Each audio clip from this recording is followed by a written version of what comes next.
So much of the time, they fall short of our expectations, but it's a difficult thing to create.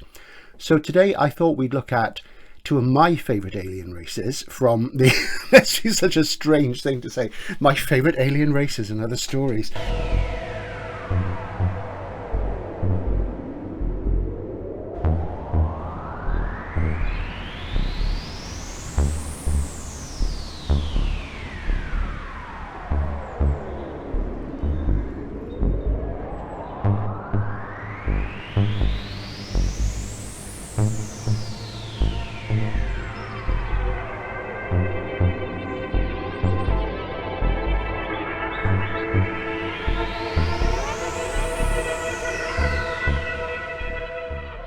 Aliens, don't we just love them?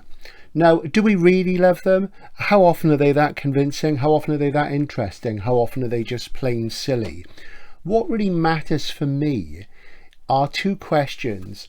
How do they work on the level of metaphor for getting a certain message across, which isn't just about the obvious thing of extraterrestrial life? And can we really communicate effectively with extraterrestrial life, which is something that somebody like Stanislaw Lem addressed really well. If you look at my Lem video, The Problem of Knowledge, he looked at that really well. But I want to talk about some of my favourite aliens today, both species of which spring from the work of one author, and you can probably guess it's Brian Aldiss. So I thought we'd have a look at the early work of Brian Aldiss, because there are a few sort of famous books which everybody pretty much agrees are the finest things from the early part of his career, and then there are more minor books. And I was an early adopter of Aldiss, and I think early on I pretty much read the minor ones and came across the generally agreed better ones a bit later on, but they were all important. So it's also a chance to have like an overview of Aldiss's early work. And he was born in 1925, and really he spent some time in the army, and then he became a bookseller, so he's a particular interest to me. And his first novel was called The Bright Found Diaries, and originally this was a serial in the Bookseller magazine, a magazine which I still read every week today and have done for 40 years. And it was published by Faber and printed up as a book and did really well. I've never read it, strangely enough, and I should pick it up. There was no mass market paperback for many years. The hardcover is still fairly easy to obtain, usually looking about 50 quid. It's never been a book I've been that fond of picking up and paying that much for. So at some point I really need to pick up a paperback and read it. I have read other autobiographical works by him because he did several, one of the few authors who has. And of course he won the OBE for services to literature, the Order of the British Empire, and he wrote about 100 books. Incredibly sort of prolific guy and a very nice man. Met him a couple of times. Real character, real charisma, and a real one-off. He had a beautiful voice. I always remember his speaking voice. It was lovely. So early on he produced that, and before he got into doing his disgusting repulsive aliens, which is what I want to talk about today, Faber, his publisher, said to him, "What else do you do, Brian?" He said, "Well, I do some science fiction." And he'd been selling science fiction stories since 1954. And they said, "Oh, we like SF. How about doing a collection for us?" And that was Space, Time and Nathaniel, which is there, which I haven't read for years. Let's just see, we've got some early Brian show. We'll go through them. And then in 1958, he produced his first novel, Non-Stop, which we see here in the pan lozenge. Now, in the USA, this is cut, and it was called Starship, and it is the finest generation Starship novel you'll ever read. And in my way of thinking, it's almost the perfect SF novel in a structural sense because of its sublime wrong footing near the climax with a conceptual breakthrough, and when you think you know what's going on, it tells you a bit more, and it's absolutely great. And I'll say any more about it. So if you haven't read Non-Stop, it's a Gollancz masterwork these days, so it's a really good place to sort of start reading Brian's work, so that's a good one. He then did a book called Vanguard for Alpha in 1959, which was published in, it was one of the, I think it was an ace double, it was a double certainly, and it was revised and expanded several times, retitled several times, and then eventually it came out in a hardcover edition back in 1987 under the title Kraken at Critical, and it was published by Kerosena, by Ben Staveley Taylor, Jim Goddard, other guys who were friends of mine. As it happens, I have a copy of Kraken at Critical just down here, so I'll just fish it out. Bear with me a moment. And as with everything on this channel, nothing is immediately accessible, so I'll just struggle for a minute. And here's the signed numbered limited edition of Kraken at Critical. And it was called that because at that point, Brian was using a pseudonym, Jail Kraken, and here it is. And it's got a, little dedication there to me from Jim Goddard at Kerosene. Jim got me this one. I had a standard one and I needed to upgrade to this, and signed and numbered by Brian himself. Lovely. And slipcase, all the business. So there's some of the early works. And then he came on to his first big book about alien contact, a book which I really loved because it was the first of his books I read. And I remember very vividly the day I bought it. It was a very grey, overcast day this time of year, and that was in 1979, and I bought it from a school jumble sale. And that was a book which in the USA was called Bow Down to Null. And again, it was a double, and I'll flash a picture up on the screen of what it looked like.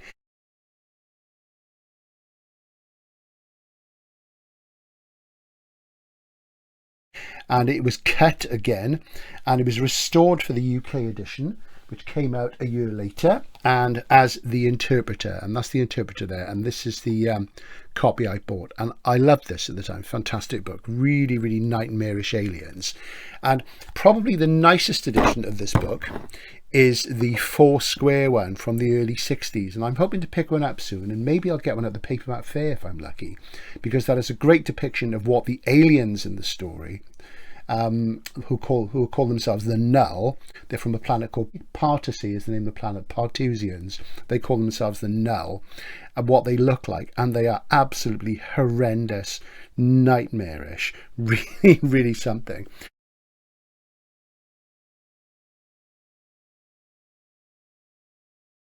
And while The Interpreter is not as good as Non-Stop, it is a really, really great read. And I've read it, I think, 3 or 4 times now, and I've just reread it and thoroughly enjoyed it. So it's a wonderful Earth Under Occupation story. Its weaknesses do highlight Aldiss's occasional tendency that he had to produce weaker books every now and again. And very often with Brian, you get a really strong book, then a weaker one, a really strong book, then a weaker one. And that sort of went throughout his career, really. He produced an awful lot. And I think because he didn't have many bestsellers, he had some mainstream bestsellers in the early to mid 70s with the Horatio Stubbs saga, which were loosely based on his experiences as a soldier in Burma, which reminded me of Anthony Burgess's initial trilogy, that the Long Day Wanes, the Malayan trilogy, which began with Time for a Tiger, which was the first Burgess I read after Clockwork Orange. And they, of course, are ribald and have a young man's sexual awakening, and those are the bestsellers. But Brian didn't have a lot of bestsellers. Like a lot of SF writers, he was a jobbing writer. He produced stuff and went on, did lots of anthologies. And, you know, there are some books later in his career which are not so good. Enemies of the System, Moreau's Other Island, I was never that impressed by.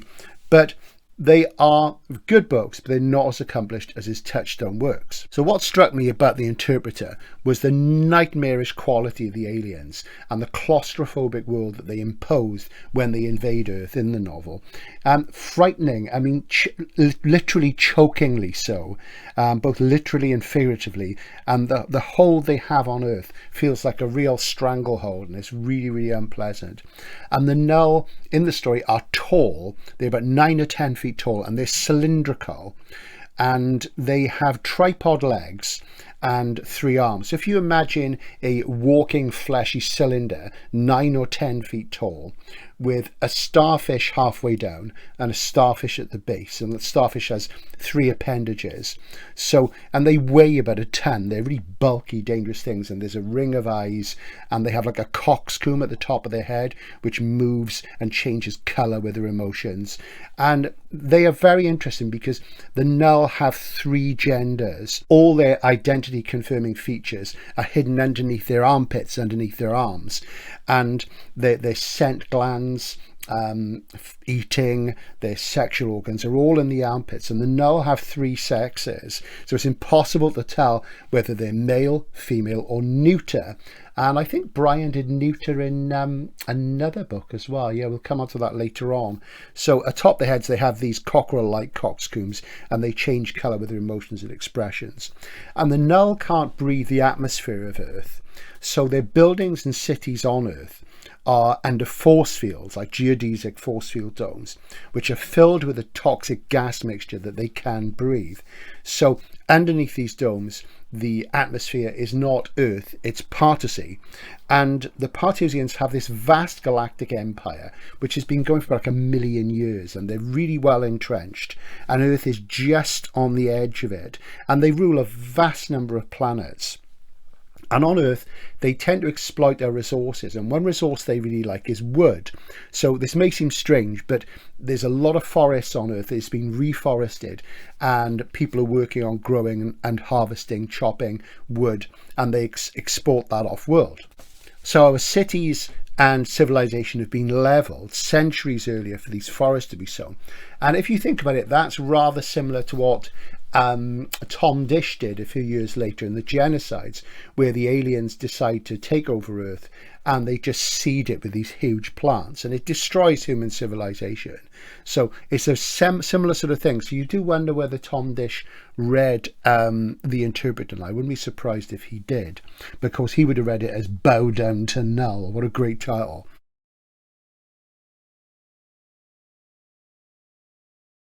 So there is a resistance movement on Earth, but there is a kind of governor, and the governor is called Parshavalem, and he's a ruthless dictator. He's a corrupt despot. He's on the make, and he's got like a gang of fellow Partusians with him, and he tends to overreach his jurisdiction in terms of the cruelty and exploitation he shows towards the Terrans, towards the people of Earth. Now remember, this is 4 or 5 years before Dune as well. So when you think about the Harkonnens, and you think of Baron Harkonnen, this big hulking fat brute of a guy. And my favourite depiction of Baron Harkonnen is the one that Ian McNeice does in the Dune TV series, which is fantastic. And he's quite fey in it, and he gets across this impression of general perversity and vileness, and he does it so well. What a fine actor. So you have maybe things pointing forward to Dune and the Genocides in Bow Down to Null, The Interpreter. And these things really only came to me on the rereading. So it just shows how the influence of one SF novel feeds into another, and so on. So as I say, they are big creatures, and because they're so heavy, they're not big on sort of like flight, even though they've got interstellar flight. They tend to be keen on roads, and so they have these roads which are immaculate, and they have force fields over them with their atmosphere inside, so they do a lot of road travel on whatever planets they're on. And of course this is a parallel with the Roman Empire, because the Roman Empire, Roman roads, which was straight, they were the thing. So they never really deign either to learn the languages of biped races, because throughout the universe there are apparently quite a few tripod races like the Null, and there are biped races like Terrans, like human beings on Earth. So they tend to have interpreters, and the interpreter of the title of the book is a guy called Gary Towler, and Gary's our protagonist, and he spends his days in effectively like a spacesuit, and you see he's got a bubble helmet on here. And so when he's inside the Partusian force fields with his boss, and sometimes he's doing routine sort of clerical work, but sometimes he is there with Parshavalem, his dictator-like boss, and you know, he's speaking to the Partusian, and he is literally an interpreter, and it's quite a good idea, you know, because there's kind of diplomacy thing there, but it's also mankind under the leash as well, you know, so it is interesting. So he's in this helmet because, of course, if he's not wearing it, he would be exposed to the Partusian atmosphere under the force field, and he would die horribly. And this is something that I found when I read it as a kid, as a 15-year-old. This gave it this really choking, claustrophobic atmosphere.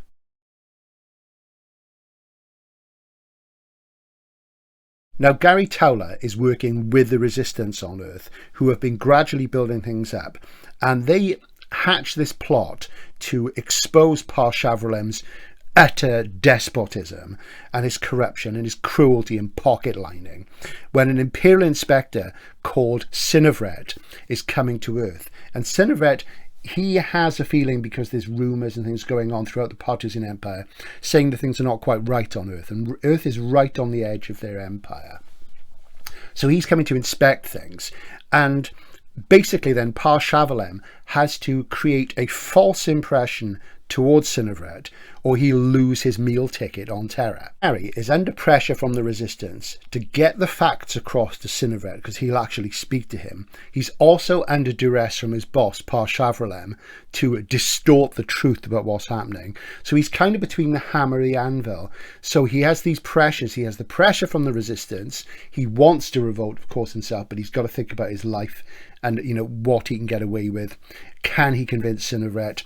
And Par-Chavalam is trying to get him to go down the untruthful route, because of course if he doesn't, then he'll end up in real trouble and he'll be killed. If the Resistance will be ready to brand him as a quisling and kill him if he fails, Par-Chavalam will see that his faceplate is smashed while he's under the Parthusian atmosphere in one of the domes, and that would be really, really horrible. So he would die a disgusting, vomitous death in that toxic atmosphere. So Aldiss draws, you know, these human and alien characters really swiftly and deftly, because it's a short book, as you see, and the plot and narrative have this pace as ever, and his level of invention is really high. Now, if you've read a book like Hothouse, aka The Long Afternoon of Earth, and there's the here's the Granada paperback from the early 80s, and this is one of his famous books alongside Non-Stop. So if you read this in Non-Stop, you have this wonderful pace, you have this great characterization and inventiveness, and it's there in The Interpreter, but not quite as much. And The Interpreter feels a bit more rushed. It's also shorter than those two books. And I do wish in some ways he'd gone back to and expanded it, because I do think it's worthy of acclaim. So strangely, with Gary being under these three pressures from Cinevret, who wants to push to find out the real truth, and who suspects that Par-Chavalam is distorting things, Par-Chavalam forcing Gary to be economical with the truth, and the Resistance wanting him to say, Cinevret, this is what's really going on, it's really terrible. There's a tripartite thing, so it's symbolic of the three limbs of the actual beings themselves, the tripartite legs. So it's a tripod. So you get that sort of thing in any good novel. You get when you have a novelist who's really thinking about the structure of the book and the symbolism, you get this sort of thing. So you have this focus on the three. So it's not just one protagonist against an antagonist. There's several different corners, and that makes a really good narrative thrust, because Gary is not just stuck between two forces, he's stuck between three. And Cinevret initially comes over as not too bad a guy, considering that he's this vile alien as well. So it is really tense and really interesting, and you really sort of feel for Gary, because he is kind of backward and coming forward in some ways, but all his protagonists at this time are really interesting characters. He's not as interesting as Gren in Hothouse, and who is a sort of very bellicose and he's a bit silly, but you feel for him. And the same with Roy Complain in Non-Stop. And of course he's called Complain because he complains all the time. These are the sort of things a really good novelist does with the structure and names and things. Just as an aside, this is the Good Child SF Alternatives edition of Hothouse. These come out in the early 80s, and they did 6 of them. They're very hard to get up. They're very, very nice, and they've got introductions, mostly by people like David Wingrove. If you ever see them, pick them up. And they were all in print when I started book selling. They were $8.95, and they did Tiger and John Crowley's Beasts, A. Van Vogel's World of Null, The Space Merchants. Really nice books, very plain livery as you see, but you know I like that sort of thing. So you have these utterly nightmarish and terrifying aliens, the Parthusians, and there's one wonderful sequence in The Interpreter which is kind of hallucinatory, and Towler finds himself, or seems to find himself, participant in an instance of null sexual reproduction, and it's absolutely vile. So if you like really frightening, dreadful aliens, and it would make a wonderful film, I can just see it as a film, it would be fantastic. The effects are there now.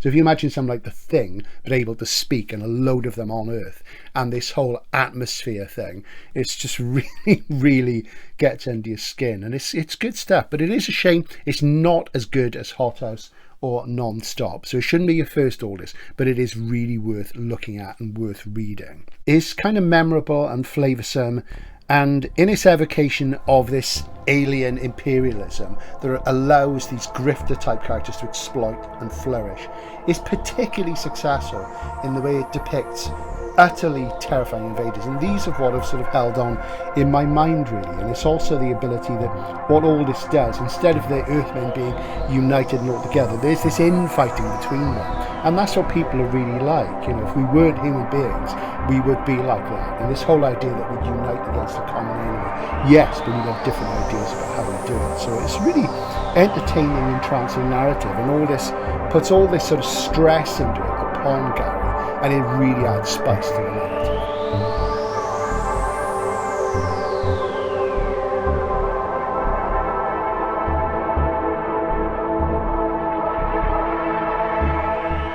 In the same year that he produced The Interpreter, aka Bow Down to Null, Aldiss also produced Galaxies Like Grain of Sand, which you can see here.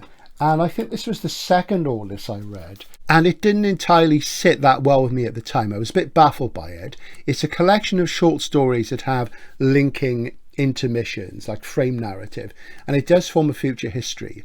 And I got rid of it at some point because I didn't think it was one of his best works. So I started off with some of his fairly minor stuff.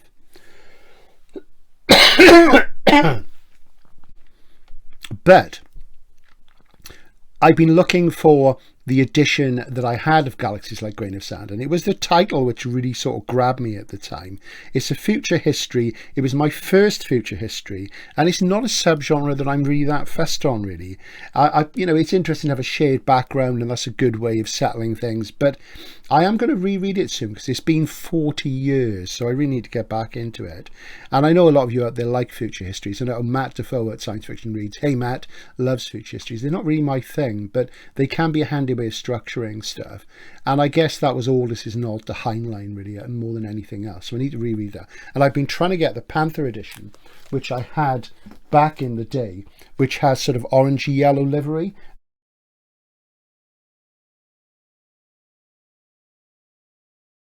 And I just can't find one for love or money. I've seen a few online and there wasn't a state. And you know me, being a condition guy, I've got to go for it. So then Aldiss's next book was The Primal Urge, which is this one here, which is also SF, but it's sort of near future and more like a mainstream novel. And I'll talk about that another time because I need to reread it because, again, it's an early one. So I read a lot of these very minor ones first, but, you know, there was something and he was drawing me in, I could see. And then later on I discovered the big ones. And then he, in 1964, returned to repulsive aliens again, to disgusting ETs in this book, The Dark Light Years. And again, this isn't the first copy I had, and I've read The Dark Light Years 3 times in 40 years. And it has this really interesting premise. It's not a wholly successful novel. This copy was in a slipcase set that I bought about a year and a half ago, and I think I paid about 20 quid for it. And all the books in it were mint, but it wasn't all the original books. There was one of them was missing, and there was a different book instead. But it was really nice to get this backing, so I didn't have this at all. And I decided I wanted to go back to it, even though I felt it was fairly minor. So as you see, I persevered, and I think probably the first really good one I read was Non-Stop. But I say I really enjoyed The Interpreter, so it is what it is. But the other day I was browsing online, as you do, and I came across this edition of The Dark Light Years, which I'm going to show you there. And this is a really odd one, so let me just flip that onto there a moment, because this is a late 70s reprint. And I will talk about Greybeard, we will come out to that. And this was published by Remploy. Now, if you're above a certain age and from the UK, you will know what Remploy is. Remploy was an organisation which I think probably started late 50s, early 60s, and I think disappeared in the mid 80s. And it was a very socially aware thing. And the whole idea of Remploy was that for people who had encountered physical or mental disabilities in their work, and they'd had to come out of work and go into hospital, have operations, that sort of thing, they would come out, and Remploy produced all sorts of things and they would get a job. So it was a very understanding, socially forward-looking environment. So everybody at Remploy would have had an issue at some point. And I think I've got vague memories when my father was very ill. When I was very, very young, I think it was, I would only been about 3. My dad had to sort of stop his job for a long time. And I'm sure at one point he worked for Remploy, and they had factories popping up here and then everywhere. One thing they did in the late 70s was produce books. And what's interesting about this one, as I say, is that if you have a true first of The Dark Light Years, it's a Faber. Now, this is a Remploy one. This cover is great, but it has absolutely nothing whatsoever to do, really, with the plot of the novel. Because you see there's these lizards on there.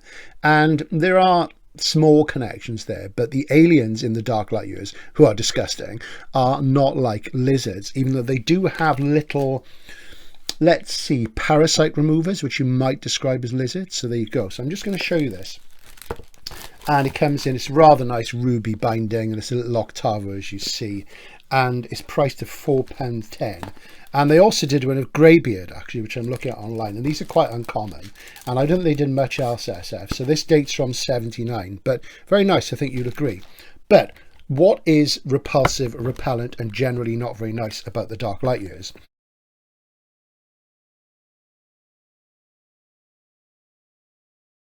It's late in the 21st century, Earth's quite overpopulated, there's an awful lot going on, some places are quite utopian, others are quite dreadful, and wars are fought on Charon, the outer planet, the mini sort of non-planet beyond Pluto.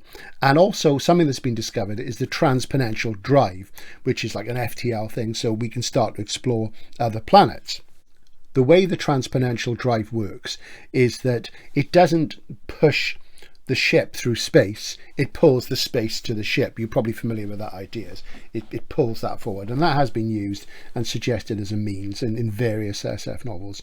And one expedition goes to a 6-star system, which reminded me of the Pleiades, and it's been explored. And on one of the planets, there are some explorers already there. When Earthmen get to this planet, there are explorers already there. And those explorers are called the Utods, and the Utods come from a planet in that 6-star system. Now, the Utods are quite large, and they're like a combination of, if you imagine a hippo crossed with a slug, and they're quite big. And they're sort of vegetarian, they're peaceful, they have this own sort of religious cosmology, which is based around the movements of the 6 stars. And unfortunately, they are disgusting. They tend to wallow around in mud. And here's a picture which actually dramatizes part of the book. As you see, there's this chap here, and he's taking a pot shot at the Utods there. And they wallow around, so they're literally like pigs in beep. And they also tend to excrete a lot, and they use their excreta, their feces, on their skin because it's beneficial to their skin. One definition of civilization is the further you are away from your excrement, the more civilized you are. And the Utods are the opposite of that. Wallowing in their own feces is part of their culture. And they're very intelligent because they have travelled to this one planet where Earthmen just show up. And they've come along in this strange starship, which is basically a large nut off a tree. It sounds absurd, so it appears to be made of wood. And they have this symbiotic relationship with these trees. And they are very, very interesting. And they're probably the peak thing about the book. So there they are, wallowing in the mud, in their own excrement, and it's good for their skin. And they have 2 heads. They have 2 heads, various sort of openings, and they have a complex language, and they absolutely stink. They reek. They're disgusting. So some of these explorers are rather dumb, gung-ho guys. And as soon as the Utods see them, they start to move, and instantly 2 of the explorers shoot 6 of the 8 Utods who have come along in this net spaceship. Sounds insane, doesn't it?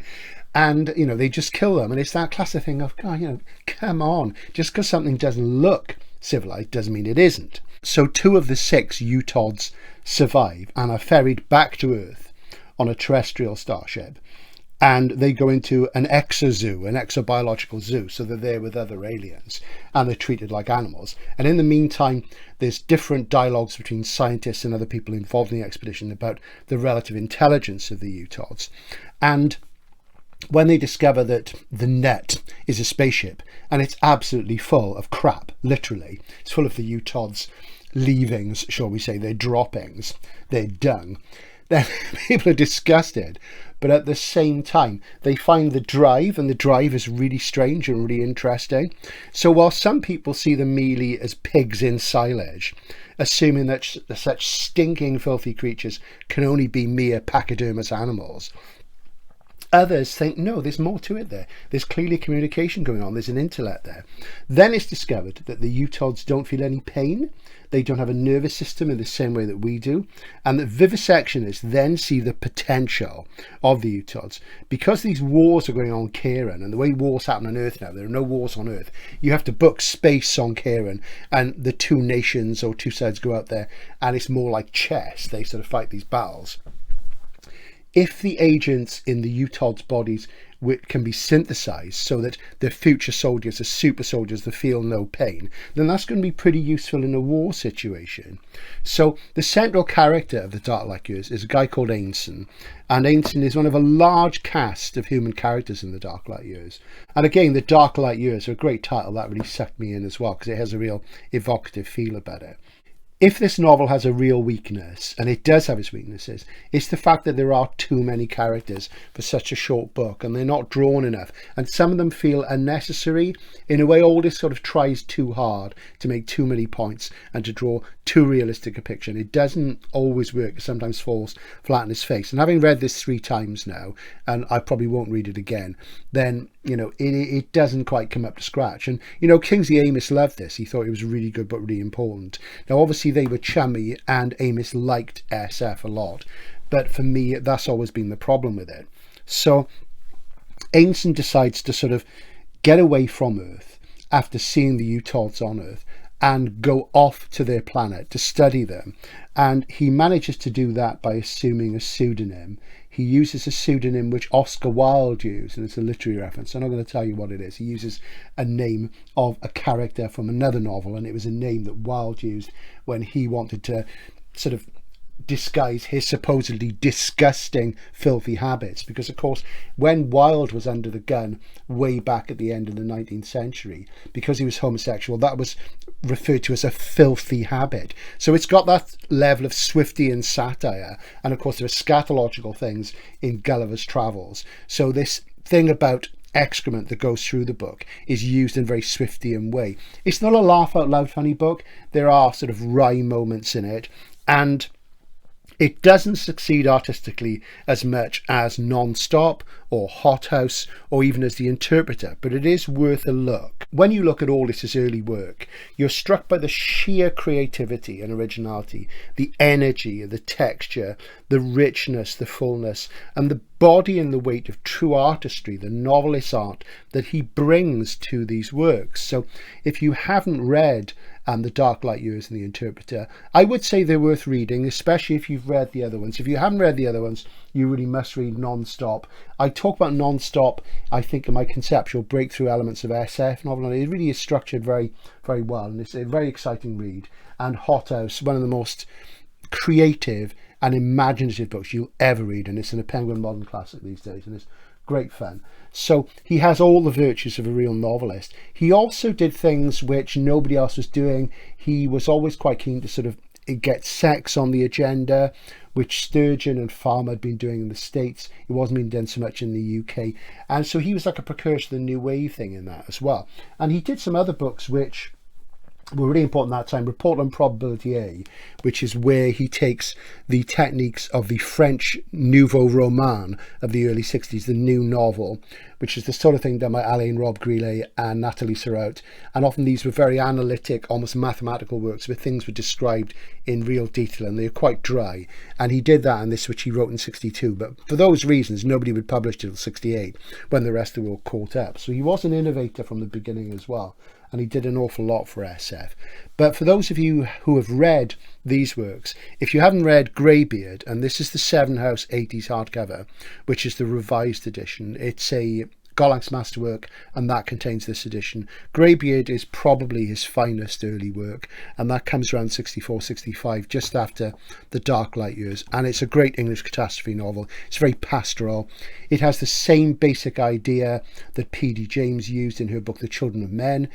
there's a cosmic accident and the human race is rendered infertile and nobody's been born for decades, so everybody's really old. All the characters are old, which is interesting. You don't get many novels where all the characters are old. And one of my favourite mainstream novels, Memento Mori by Muriel Spark, which arguably has a fantasy conceit in it. All the characters are old, and that has a different perspective. So you read it as a young person, that's quite interesting. You read it as an old person, you get something else out of it. So if you haven't read Greybeard, do pick it up. So there's a look at the Null from The Interpreter, the Parthusians, the disgusting cylinders, and the Utods, the crap-wallowing aliens of the Dark Light Years. And even though they're minor books, I would say give them a read, particularly The Interpreter. Try and pick it up. I'm going to try and pick up a copy of Bow Down to Null at some point as well, because it's got that amazing artwork, which I think you'll agree is pretty lovable altogether. We do like our Bems, don't we? If you have to have aliens, make them sort of as alien as you can. If you can make them horrible and disgusting, it doesn't do any harm, really. Bye for now.